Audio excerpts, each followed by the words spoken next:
Tema 7. Memoria implícita. Introducción. La memoria implícita es un tipo de memoria procedimental. La recuperación de su información se realiza de forma no consciente, por lo que el investigador nunca pide a los participantes que recuperen conscientemente la información presentada previamente. Graf y Schachter, en 1985, emplearon por primera vez el término memoria implícita, que aparece preservada en pacientes amnésicos y personas mayores. También se ha denominado memoria procedimental, memoria de habilidades o memoria sin consciencia y memoria involuntaria. En este tema se emplearán los términos memoria implícita y memoria explícita. Entre ellas existe una disociación, como veremos más adelante. La memoria implícita es un tipo de memoria no declarativa y que se evalúa a través del priming de repetición, entendido como la facilitación que se produce como resultado de haber tenido un encuentro previo con un estímulo mientras el observador realizaba una tarea de tipo perceptivo o conceptual, consistente en la identificación o clasificación de una serie de estímulos. La memoria explícita es declarativa, voluntaria y consciente. Sus contenidos pueden traerse a la consciencia.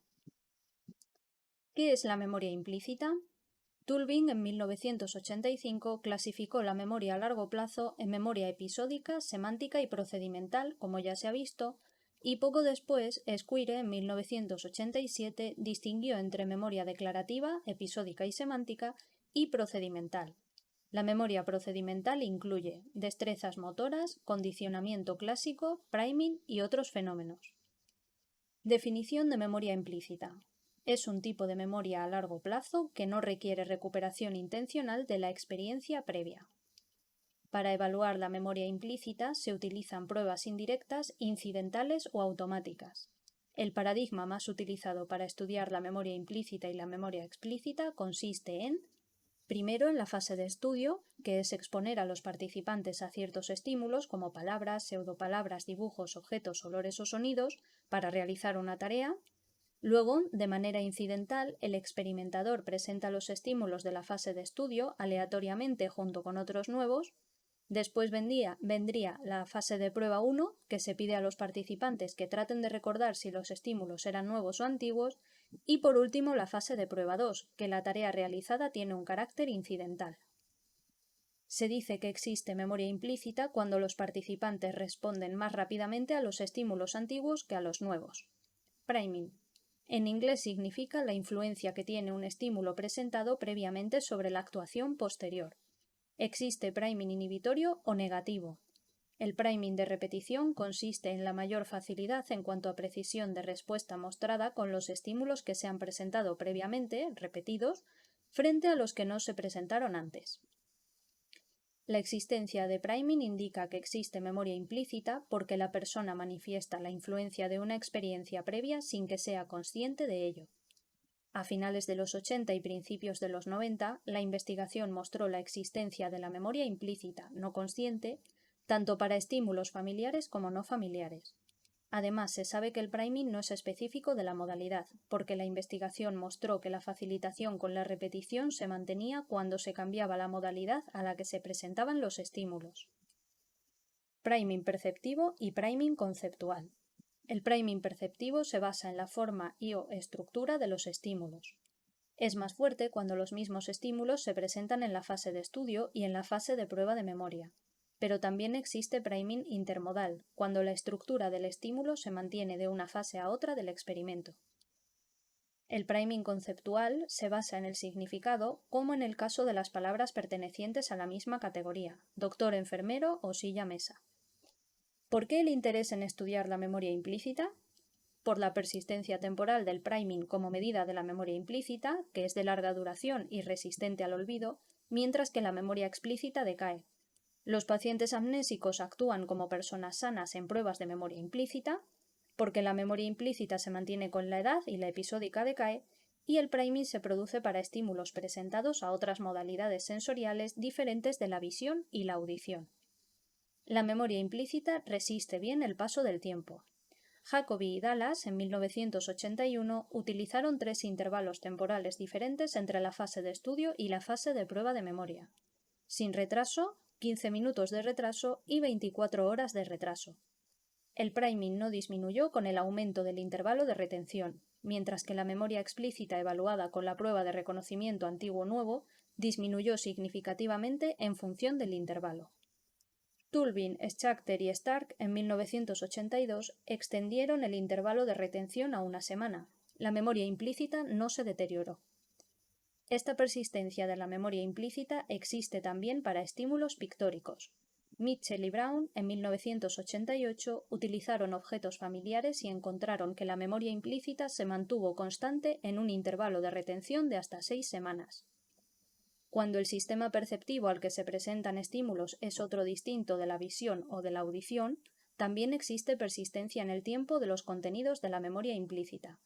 En el tacto también se manifiesta el priming perceptivo y es resistente al paso del tiempo. Los pacientes amnésicos muestran priming perceptivo. Warrington y Weisskranz, en 1968 y 1970, observaron el priming en pacientes amnésicos. La amnesia se produce por una lesión cerebral, que suele afectar a los lóbulos temporales y al hipocampo. Los investigadores presentaron palabras fragmentadas y dibujos fragmentados a pacientes amnésicos. Primero se les entrenaba para ser capaces de identificar los estímulos. Luego se les iba presentando una versión cada vez más fragmentada. Aunque estos pacientes no fueron capaces de discriminar estímulos antiguos de otros nuevos en una prueba de reconocimiento, de recuperación consciente, pues fueron capaces de identificar los estímulos de las versiones más fragmentadas.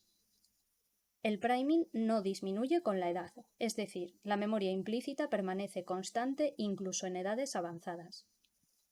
Pruebas utilizadas para evaluar la memoria implícita. Pruebas perceptivas verbales. Pues tenemos la identificación de palabras, que se presentan palabras en la fase de estudio visual de una en una durante unos milisegundos. Posteriormente se pide a los observadores que identifiquen las palabras anteriores mezcladas con nuevas. El resultado habitual es que las palabras presentadas previamente se perciben más rápidamente que las nuevas, o sea que hay priming. Otra prueba perceptiva verbal es la compleción de raíces de palabras. Se muestra al participante palabras completas y en la fase de prueba se presentan las palabras solo con las primeras letras, antiguas y nuevas, para pedir al observador que las complete. En el resultado el participante completa antes las palabras antiguas, o sea que también hay priming. Tenemos otra prueba perceptiva verbal que es la compleción de fragmentos de palabras. Igual que en el anterior, pero presentando solo algunas letras de la palabra en fase de prueba, mezclando palabras ya presentadas con otras nuevas. El resultado es que el participante identifica antes las palabras antiguas. También hay priming. Y por último tenemos la denominación de palabras degradadas. Igual que los dos anteriores, pero en la fase de prueba se presentan las palabras degradadas, antiguas y nuevas, y el resultado similar, que también hay priming. Luego tenemos las pruebas perceptivas no verbales, que sería la denominación de fragmentos de dibujos, que consiste en presentar dibujos en la primera fase para que el participante los identifique. Luego en la fase de prueba se presentan estos dibujos y otros nuevos lo más degradado posible, y el resultado es similar a las pruebas verbales de priming, ya que el participante identifica los objetos ya presentados, los conocidos, con un nivel alto de degradación, pero no le resulta fácil identificar los nuevos.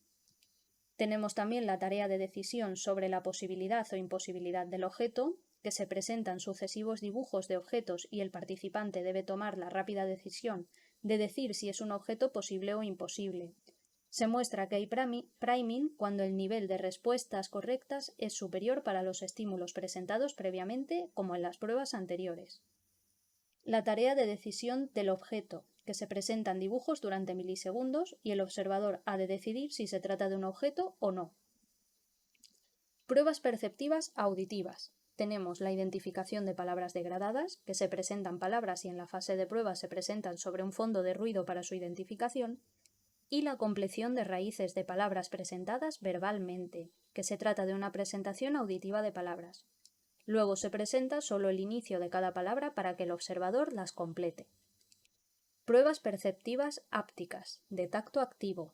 Son las tareas de la detección de la simetría, que después de la fase de estudio se presentan objetos tridimensionales al tacto y sin visión, y se pide al observador que indique lo antes posible si es simétrico o asimétrico, y la tarea de identificación de objetos familiares, Después de la fase de estudio, se presentan objetos al tacto y se pide al observador que identifique rápidamente de qué se trata. Variables que influyen en la memoria implícita. Existe una serie de variables que influyen sobre el priming perceptivo, como el tipo de material, el cambio de aspecto de los estímulos o el cambio de modalidad en la que se presenta. Tipo de material. Priming de palabras y priming de dibujos. En pruebas de reconocimiento y de recuerdo se ha encontrado el efecto de la superioridad del dibujo. Quiere decir que la presentación de dibujos de objetos durante la fase de estudio produce mejores resultados en pruebas de recuerdo o reconocimiento posterior que la presentación de sus palabras correspondientes. Los dibujos se codifican de dos maneras, verbal o pictóricamente, pero las palabras solo se codifican a través del código verbal. En contraste, cuando se utilizan pruebas de priming, se ha encontrado que las palabras producen más priming que los dibujos. Priming de pseudopalabras y formas no familiares. Las primeras explicaciones sugerían que el priming se producía por la activación de representaciones mentales preexistentes, pero se ha encontrado priming con estímulos no preexistentes como las pseudopalabras. Cambio en los rasgos físicos de los estímulos. ¿Cómo afecta al priming de repetición los cambios de los rasgos físicos de los estímulos desde la fase de estudio a la fase de prueba? Se consideran dos tipos de cambios. Los cambios en la tipografía de las letras en los estudios con estímulos verbales y los cambios en las características físicas de los objetos, como la orientación, tamaño o ejemplar utilizado. Cambios en la tipografía de las letras. Si se cambia el formato de las letras en la fase de prueba, el priming disminuye, ya que al participante le cuesta más identificar las palabras, pero si son cambios entre palabras y dibujos, la disminución del priming es mayor. Cambios en las características físicas de los dibujos. En estos casos, el priming disminuye en la fase de prueba cuando se presentan ejemplares de objetos diferentes a los que se habían presentado en el primer bloque o fase de estudio. Esto sugiere que una parte del priming era visual, ya que a veces hasta desaparece. Cooper, Schachter, Ballesteros y Moore, en 1992, estudiaron la influencia del cambio en el tamaño y en la orientación derecha-izquierda de los estímulos pictóricos en la memoria implícita y en la explícita. Participaron 96 estudiantes de la Universidad de Columbia. Los estímulos fueron 40 dibujos de objetos lineales no familiares, 20 posibles y 20 imposibles. Fue un diseño factorial mixto, con dos tamaños de estudio grande-pequeño, dos tamaños de prueba grande-pequeña, dos tareas de memoria implícita-explícita, dos tipos de objetos posibles e imposibles y dos condiciones de estudio de objetos estudiados y objetos no estudiados. Los sujetos se dividieron al azar en 8 grupos, donde 4 realizaron la prueba de memoria implícita y 4 la de memoria explícita. Los dos últimos factores fueron factores intersujeto o de medidas repetidas. Fase de estudio. Se dijo a los participantes que se les realizaría una prueba de percepción. La mitad estudiaron los objetos grandes y la otra mitad los pequeños. Se presentaban de uno en uno dibujos lineales de objetos no familiares. Los participantes tenían que indicar si el objeto se orientaba hacia la derecha o hacia la izquierda. No había respuestas correctas o incorrectas. Fase de prueba de memoria implícita. A la mitad de los participantes del grupo de los objetos grandes se les presentaron objetos grandes y a la otra mitad pequeños. Lo mismo se hizo con el grupo de los objetos pequeños. Los participantes tenían que indicar si el objeto era posible o imposible. Fase de prueba de memoria explícita. A 2 de los 4 grupos asignados para esta prueba se les presentaron los estímulos del mismo tamaño estudiado y a los otros 2 del tamaño distinto. Los participantes tenían que decir si el objeto era antiguo o era nuevo. Resultados. El cambio de tamaño de los estímulos no influyó en el priming. La activación fue mejor con los objetos posibles ya estudiados que con los no estudiados. En otro experimento, en el que se cambió la orientación derecha-izquierda, los resultados mostraron que el cambio no influyó en el priming. La facilitación con la repetición fue similar. La memoria explícita, sin embargo, fue peor. Efecto de las instrucciones proporcionadas durante la fase de estudio. Niveles de procesamiento de la información y su influencia en la memoria implícita. Las instrucciones que solicitan un procesamiento de los estímulos en el que se tenga en cuenta su significado producen mejor actuación en las pruebas de memoria explícita que las que se basan en una codificación superficial de los estímulos basada únicamente en sus rasgos físicos. La variable del nivel de procesamiento ha sido una de las más estudiadas. No puede afirmarse que no influya en la memoria implícita, aunque sí que cuando lo hace es en pequeña cuantía y depende del tipo de prueba. Por ejemplo, en la prueba de compleción de fragmentos de palabras hay un pequeño efecto del nivel de procesamiento. En los casos en los que se observa la influencia del nivel de procesamiento, superficial o profundo, en el priming perceptivo, la tarea de memoria implícita estaría contaminada por la memoria explícita. Estos resultados sugieren que los participantes habrían recuperado la información de forma consciente. Memoria implícita y modalidad perceptiva. La memoria implícita existe cuando los estímulos se presentan en forma auditiva, táctil u olfativa. La visión es la modalidad preferida por los investigadores por la eficacia y rapidez y porque no requiere de instrumentación especial. Pero algunos investigadores han empleado palabras presentadas en formato auditivo. Estos estudios han encontrado priming auditivo para palabras presentadas durante la fase de estudio con comparación con las que no fueron presentadas previamente. A finales de los 90 se realizaron estudios con adultos jóvenes. Se les presentaron objetos al tacto sin visión y se mostró la existencia de memoria implícita en la modalidad háptica, tanto para objetos familiares como para no familiares. Participaron 80 adultos jóvenes, 20 asignados al azar para cada una de las 4 condiciones experimentales, con 2 modos de exploración en la fase de prueba, con o sin guantes, y 2 tipos de pruebas de memoria, implícita y explícita. La prueba utilizada para evaluar la memoria implícita consistió en nombrar lo antes posible el objeto explorado hápticamente. Para evaluar la memoria explícita se utilizó una prueba de reconocimiento antiguo-nuevo. Se utilizaron 40 objetos familiares, 20 naturales, como zanahoria o patata, y 20 artificiales, como las tijeras o una taza. Se utilizaron 5 objetos de práctica. La variable dependiente fue el tiempo tardado en identificar cada objeto. La fase de estudio, los observadores con ojos vendados juzgaron durante 10 segundos las propiedades de 20 objetos, 10 naturales y 10 artificiales, en tamaño, forma, temperatura y dureza. En la fase de prueba de memoria implícita, pues a los 20 objetos estudiados se añadieron otros 20, que consistía en nombrar lo más rápidamente posible al objeto. De los 40 participantes, 20 realizaron la prueba como en la fase de estudio, sin guantes, y los otros 20 la realizaron con guantes. En la prueba de memoria explícita, de los 40 sujetos, 20 realizaron la prueba con guantes y los otros 20 sin guantes. Resultados.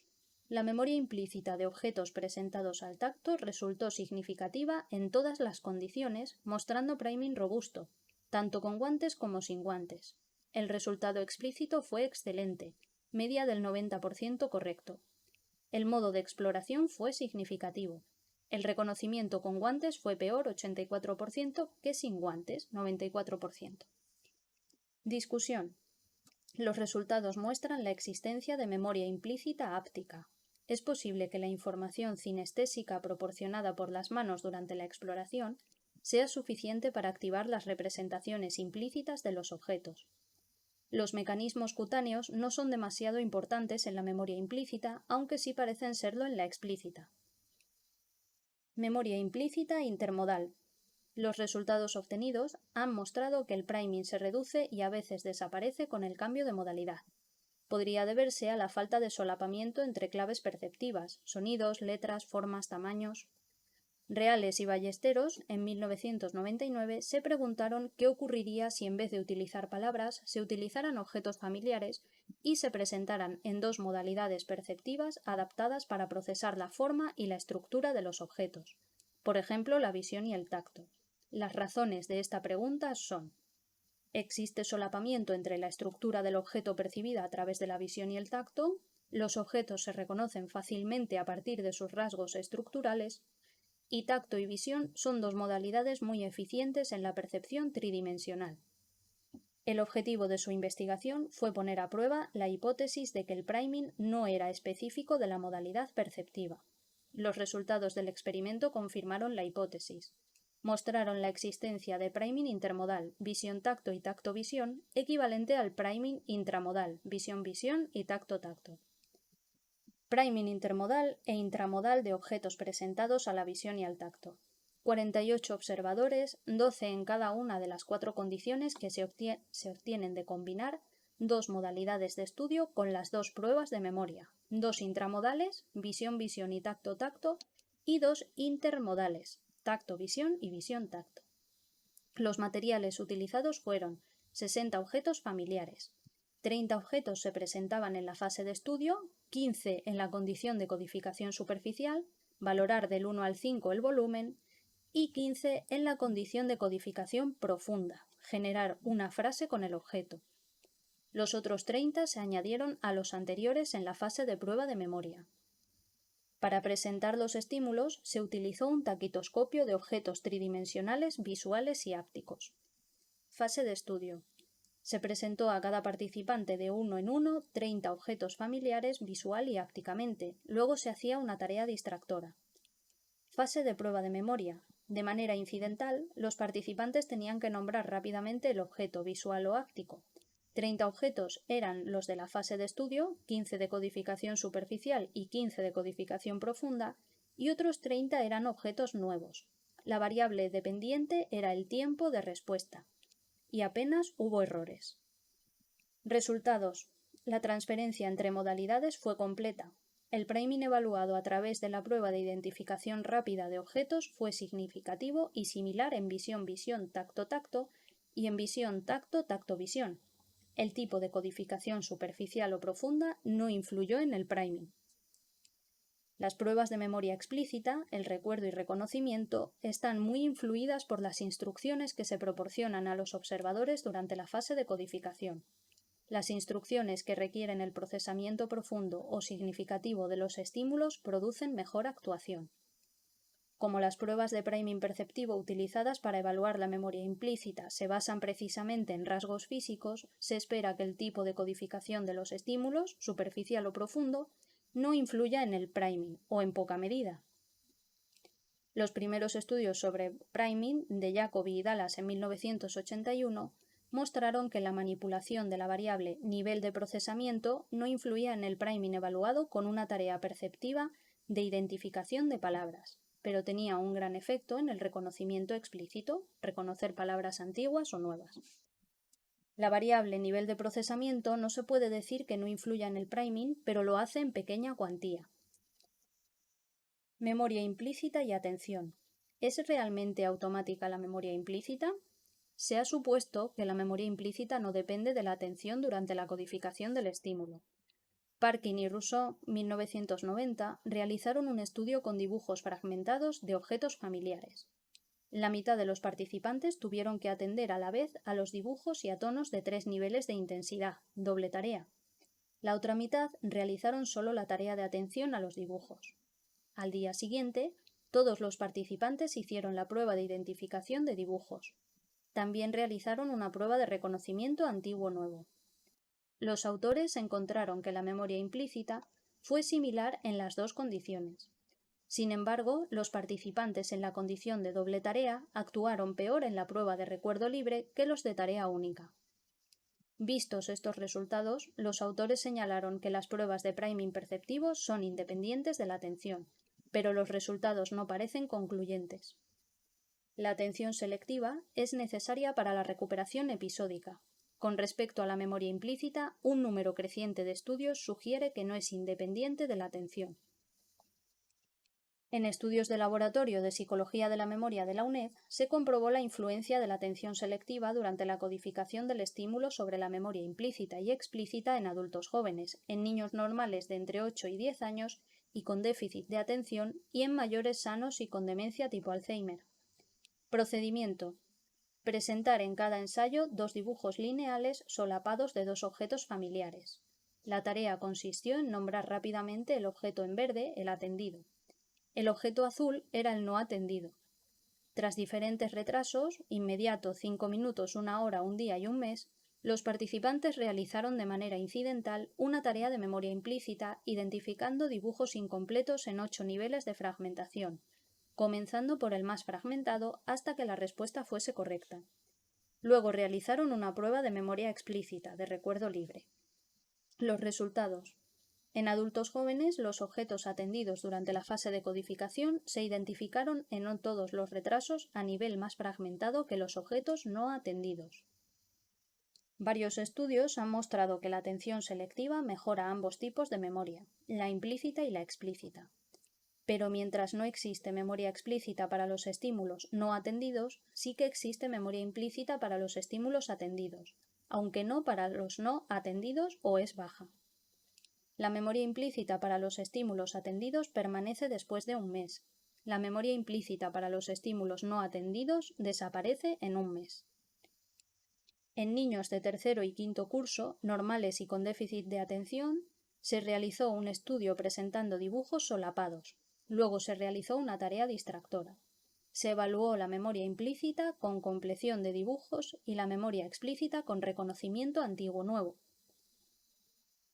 Los niños con déficit de atención y los niños control mostraron priming perceptivo para los dibujos atendidos. Aunque el umbral de identificación para los niños con déficit fue más alto, que necesitaron dibujos más completos para poder identificarlos, y necesitan más información perceptiva en los dibujos para poder nombrarlos, pero cuanto mayores eran los niños con déficit y los controles, menor era el nivel de fragmentación del dibujo necesario para identificarlo. Solo los mayores mostraron priming para los no atendidos. Con respecto a la prueba de reconocimiento, los dibujos atendidos se reconocieron mejor y el efecto aumentó con la edad. Así que la memoria explícita mejoró con la edad. Interpretaciones teóricas. La investigación sobre memoria implícita ha mostrado la existencia de disociaciones funcionales entre los resultados obtenidos en las pruebas de priming utilizadas para evaluar la memoria implícita y explícita. Por ejemplo, el procesamiento semántico y significativo del material mejora la memoria explícita, pero no influye en el priming perceptivo. Sin embargo, el cambio del aspecto físico de los estímulos ni influye o apenas lo hace en la memoria explícita, pero reduce la facilitación en la memoria implícita. La memoria implícita apenas se deteriora con el paso del tiempo. La explícita sí lo hace. Teoría de los sistemas de memoria. Un gran número de disociaciones entre pruebas de memoria implícita y pruebas de memoria explícita ha llevado a los teóricos a proponer la existencia de un sistema de memoria episódico, basado en representaciones mentales que contienen información sobre el significado, la función y las características del estímulo, que estaría dañado en los amnésicos.